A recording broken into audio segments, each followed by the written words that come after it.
BBC বাংলার সান্ধ্য অধিবেশন প্রবাহতে আপনাদের স্বাগত। আজ আপনাদের সাথে লন্ডন স্টুডিও থেকে আছি মানসী বড়ুয়া। বাংলাদেশের সর্বশেষ গুরুত্বপূর্ণ আপডেট সংবাদে আপনাকে স্বাগত। শুরুতেই সংবাদ শিরোনাম, পরে বিস্তারিত। প্রথমেই জানাবো আমাদের হাতে থাকা সর্বশেষ গুরুত্বপূর্ণ সবথেকে তাজা আপডেট সংবাদ। সীমান্তে কাঁটাতারের বেড়া দেওয়ার চেষ্টা বিএসএফের, বিজিবির বাধা। জয়পুরহাটে আবারও আন্তর্জাতিক আইন লঙ্ঘন করে কাঁটাতারের বেড়া নির্মাণের চেষ্টা চালিয়েছে ভারতীয় সীমান্তরক্ষী বাহিনী বিএসএফ। বিষয়টি জানার পর বর্ডার গার্ড অব বাংলাদেশ বিজিবির সদস্যদের বাধার মুখে কাজ বন্ধ করে বিএসএফ আজ পাঁচবিবি উপজেলার কয়া বিওপির আওতাধীন পূর্ব উসনা ঘোনাপাড়া সীমান্ত এলাকায় এই ঘটনা ঘটে। এই ঘটনার পর বিজিবি ও বিএসএফের মধ্যে পতাকা বৈঠক অনুষ্ঠিত হয়েছে। এরপর জানাব, ভারতে বিনা নোটিশে গুড়িয়ে দেওয়া হলো 400 মুসলিম পরিবারের বাড়ি। ভারতের কর্ণাটকের রাজ্য সরকার তিনি 400টি মুসলিম পরিবারের বাড়িঘরকে রাতারাত গুড়িয়ে দিয়েছেন। গৃহহীন করার অভিযোগ উঠেছে তার বিরুদ্ধে। রাজ্যের রাজধানী বেঙ্গালুরুতে প্রায় 200টি ঘর গুড়িয়ে দেওয়া হয়েছে। এই ঘরে প্রায় 400 জন মুসলিম বসবাস করত। তীব্র শীতের মধ্যে তারা এখন কোথায় যাবে? এদিকে মাদ্রাসায় ভয়াবহ বিস্ফোরণ, বোমা তৈরির সরঞ্জাম সহ যা পাওয়া গেল। ঢাকার কেরানীগঞ্জের হাসনাবাদ এলাকায় একটি মাদ্রাসায় ভয়াবহ বিস্ফোরণের ঘটনা ঘটেছে। বিস্ফোরণ উম্মাল কুরা ইন্টারন্যাশনাল মাদ্রাসাটির একতলা ভবনের পশ্চিম পাশের দুটি কক্ষের দেয়াল উড়ে গেছে। এতে নারী ও শিশু সহ অন্তত 4 জন আহত হয়েছে। পুলিশ জানায়, ঘটনাস্থলে ককটেল, রাসায়নিক দ্রব্য, বোমা তৈরির বিভিন্ন সরঞ্জাম উদ্ধার করা হয়েছে। এ বিষয়ে খুবই গুরুত্বপূর্ণ সংবাদ জানাবো, সঙ্গেই থাকুন। এবারে জানাবো, ইনকিলাব মঞ্চের হুঁশিয়ারি, কাউকেই সেফ এক্সিট দেয়া হবে না। যে কোনো মুহূর্তে যমুনা ও সংসদ ভবন ঘেরাওয়ের কর্মসূচি দেওয়ার হুঁশিয়ারি দিয়েছে ইনকিলাব মঞ্চ। আজ শহীদ শরীফ ওসমান হাদিকে হত্যার ঘটনায় চলমান বিক্ষোভের দ্বিতীয় দিনে সরকারের পক্ষ থেকে এখন পর্যন্ত কোনো কার্যকর পদক্ষেপ না নেওয়ায় উত্তাল হয়ে উঠেছে রাজধানীর শাহবাগ মোড়। তীব্র ক্ষোভ প্রকাশ করেছে সংগঠনটি। এবং সর্বশেষ জানাবো, সারা দেশে বেশ কিছু আসনে বিএনপির প্রার্থী পরিবর্তন। ত্রয়োদশ জাতীয় সংসদ নির্বাচন উপলক্ষে সারা দেশে আবার নতুন করে বিএনপি তার প্রার্থিতা পরিবর্তন করতে শুরু করেছে। যেমন আমির খসরুকে তার আসন থেকে পরিবর্তন করে দেওয়া হয়েছে। পাশাপাশি অনেককেই তাদের আসন থেকে পরিবর্তন করে দেওয়া হচ্ছে। আবার নতুন করে কাউকে মনোনয়ন দেওয়া হচ্ছে, আবার কারো মনোনয়ন কেড়ে নেওয়া হচ্ছে। এ অবস্থায় বিএনপির অভ্যন্তরে নতুন করে আবার কোন্দল দেখা দিয়েছে। প্রিয় দর্শক, এতক্ষণ শুনছিলেন সংবাদ শিরোনাম, এবারে বিস্তারিত। তবে তার আগে বন্ধুরা, অনুরোধ থাকবে এই সংবাদটিতে একটি লাইক দিন।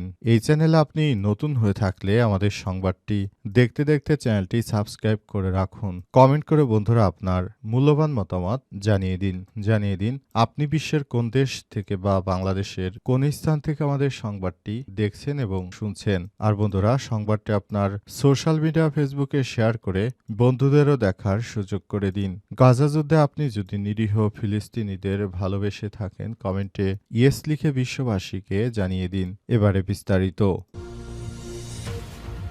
সীমান্তে কাঁটাতারের বেড়া দেওয়ার চেষ্টা বিএসএফের, বিজিবির বাধা। জয়পুরহাটে আবারও আন্তর্জাতিক আইন লঙ্ঘন করে কাঁটাতারের বেড়া নির্মাণের চেষ্টা চালিয়েছে ভারতীয় সীমান্তরক্ষী বাহিনী বিএসএফ। বিষয়টি জানার পর border guard of Bangladesh BGB সদস্যদের বাধার মুখে কাজ বন্ধ করে দিয়েছে বিএসএফ। আজ ভোরে পাঁচবিবি উপজেলার কয়া বিওপির আওতাধীন পূর্ব উসনা ঘোনাপাড়া সীমান্ত এলাকায় এই ঘটনা ঘটে। জানা গেছে, বিএসএফ সদস্যরা শূন্যরেখার কাছাকাছি কাঁটাতারের বেড়া নির্মাণ কাজ শুরু করে 281 নম্বর সীমান্ত পিলারে সাব পিলার 47, 48 ও 49 এলাকায় এই কাজ চলছিল। বিষয়টি স্থানীয়রা টের পেয়ে জয়পুরহাট 20 ব্যাটালিয়নের অধীনে কয়া ক্যাম্প বিজিবি সদস্যদের অবগত করেন। পরে ঘটনার সত্যতা পেয়ে ঘটনাস্থলে গিয়ে বিজিবির সদস্যরা বাধা দেন। এতে বিএসএফ এর সদস্যরা কাজ বন্ধ করে সেখান থেকে সরে যায়। পরে এই ঘটনা নিয়ে বিজিবি বিএসএফ এর মধ্যে একটি পতাকা বৈঠক অনুষ্ঠিত হয়। বৈঠকে বিএসএফ এর পক্ষ থেকে কাঁটাতারে বেড়া নির্মাণ বন্ধ রাখা এবং স্থাপিত কাঁটাতারে বেড়া সরিয়ে নেওয়ার আশ্বাস দেওয়া হয়েছে। একই সঙ্গে এ ঘটনায় বিএসএফ এর কাছে আনুষ্ঠানিকভাবে প্রতিবাদও জানিয়েছে বিজিবি সদস্যরা। এবং এই ধরনের অনাকাঙ্ক্ষিত ঘটনা ভারতের এই সীমান্তরক্ষীরা এর আগেও ঘটিয়েছে। তারা এসব ঘটনা ঘটিয়ে মূলত বাংলাদেশে নতুন করে আবার অস্থিতিশীল পরিস্থিতি তৈরি করতে চায়। তাই এদের বিরুদ্ধে বাংলাদেশের বিজিবি সদস্যরা অনেক বেশি সতর্ক। ভারতে বিনা নোটিশে গুঁড়িয়ে দেওয়া হলো ৪০০ মুসলিম পরিবারের ঘর।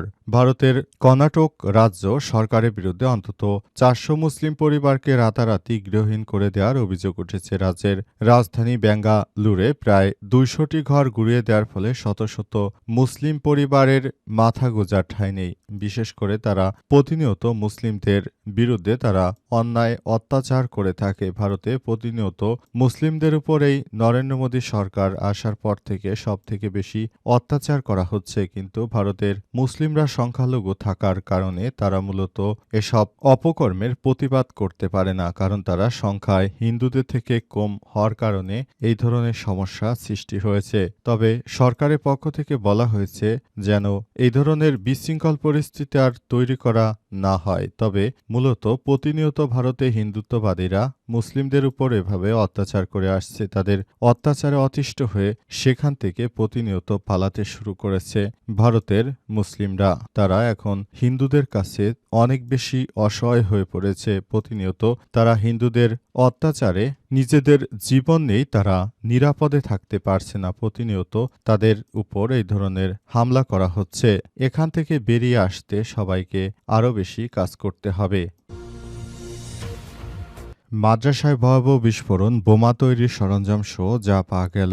ঢাকার দক্ষিণ কেরানীগঞ্জে হাসনাবাদ এলাকায় গতকাল ২৬শে ডিসেম্বর সকাল ১০:৩০টার দিকে একটি মাদ্রাসায় ভয়াবহ বিস্ফোরণের ঘটনা ঘটেছে। বিস্ফোরণে উম্মাল কুরা ইন্টারন্যাশনাল মাদ্রাসাটির একতলা ভবনের পশ্চিম পাশে দুটি কক্ষের দেয়াল উড়ে গেছে। এতে নারী ও শিশুসহ অন্তত ৪ জন আহত হয়েছে। পুলিশ জানায় ঘটনাস্থলে ককটেল ও রাসায়নিক দ্রব্য, বোমা তৈরির কাজ, বিভিন্ন সরঞ্জাম পাওয়া গেছে। ঘটনাস্থল থেকে সিআইডির ক্রাইম স্কিন ইউনিট যেসব সরঞ্জামাদি পেয়েছে সেগুলোর একটি তালিকা দিয়েছে। এরই মধ্যে রয়েছে গোলবল জাতীয় কথিত বোমা, উচ্চ ক্ষমতাসম্পন্ন পাইপ বোমা, শটগানের সীসাগুলি, সাদা রঙের পাউডার, বোমা তৈরির কথিত কাঁচামাল, কেমিক্যাল কন্টেইনার, বৈদ্যুতিক ড্রিল মেশিন, হাতুড়ি, টাকা গণনার মেশিন, একটি ফিঙ্গার স্ট্রেপ, চাকু, সিলভার রঙের হ্যান্ডকাপ, স্পাই ক্যামেরা, বিভিন্ন ধর্মীয় বই, প্লাস্টিকের পুরুষাঙ্গ, সেক্স জেল, গ্লিসারিন, পুলিশের বেল্ট, ওয়্যারলেস সেটের চার্জার, রিমোট কন্ট্রোল চাবি রিং ইত্যাদি। পরে কেরানীগঞ্জ দক্ষিণ থানাধীন ঝিলমিল এলাকায় ফাঁকা স্থানে এগুলো নিষ্ক্রিয় করে বোম ডিসপোজাল ইউনিট। এ ঘটনার পর সবাই অনেক বেশি আতঙ্কিত হয়ে পড়েছে, কারণ দেশের অভ্যন্তরে এই ধরনের ঘটনা এর আগে অতটা দেখা যায়নি। দেশের অভ্যন্তরে বর্তমান সবথেকে বেশি অরাজ্যকর ঘটনা ঘটছে। সব ঘটনার কারণে পুরো দেশের মানুষ অনেক বেশি আতঙ্কিত হয়ে পড়েছে। ইনকিলাব মঞ্চের হুঁশিয়ারি, কাউকেই সেফ এক্সিট দেওয়া হবে না। যে কোনো মুহূর্তে যমুনা সংসদ ভবন ঘেরাওয়ের কর্মসূচি দেওয়ার হুঁশিয়ারি দিয়েছে ইনকিলাব মঞ্চ। শহীদ শরীফ ওসমান হাদিকে হত্যার ঘটনায় চলমান বিক্ষোভের দ্বিতীয় দিনে সরকারের পক্ষ থেকে এখন পর্যন্ত কোনো কার্যকর পদক্ষেপ না নেওয়ায় উত্তাল হয়ে উঠেছে রাজধানীর শাহবাগ মোড় ও তীব্র বিক্ষোভ প্রকাশ করেছে সংগঠনটি। শনিবার ২৭শে ডিসেম্বর বিক্ষোভ কর্মসূচি থেকে সংগঠনটির সদস্য সচিব আব্দুল্লাল জাবের হুঁশিয়ারি দিয়ে বলেছেন, হাদির খুনের বিচার না করে কাউকেই সেফ এক্সিট দেওয়া হবে না। পরিস্থিতি বিবেচনায় যে কোনো মুহূর্তে প্রধান উপদেষ্টার বাসভবন যমুনা সংসদ ভবন ঘেরাওয়ের কঠোর কর্মসূচি দেওয়া হতে পারে। শাহবাগে অবস্থানরত কর্মসূচি থেকে ছাত্র জনতার হাদির খুনিদের গ্রেপ্তার এবং এর নেপথ্যে পরিকল্পনাকারীদের চিহ্নিত করার দাবি মুহুর্মুহুর স্লোগান দিচ্ছে। ইনকিলাব মঞ্চ জানিয়েছে, ন্যায় বিচার নিশ্চিত না হওয়া পর্যন্ত তারা রাজপথ ছাড়বে না।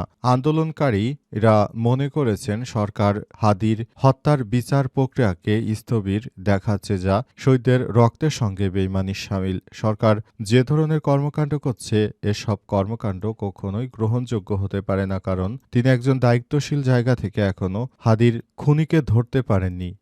এখন পর্যন্ত আসলে বাংলাদেশের স্বরাষ্ট্র উপদেষ্টা কে হতে চলেছে সেসব বিষয় সামনে আসেনি এবং বর্তমান যিনি স্বরাষ্ট্র উপদেষ্টা রয়েছেন তিনিও কোনো কথা বলেননি এবং এসব বিষয় নিয়ে কি অগ্রগতি হচ্ছে সেসব এসব বিষয় জানা যায়নি। তাই এসব বিষয়গুলোকে নিয়ে কাজ করা হচ্ছে এবং এসব বিষয়ের উপর খুব দ্রুততম সময়ের মধ্যে রিপোর্ট দেওয়া হবে।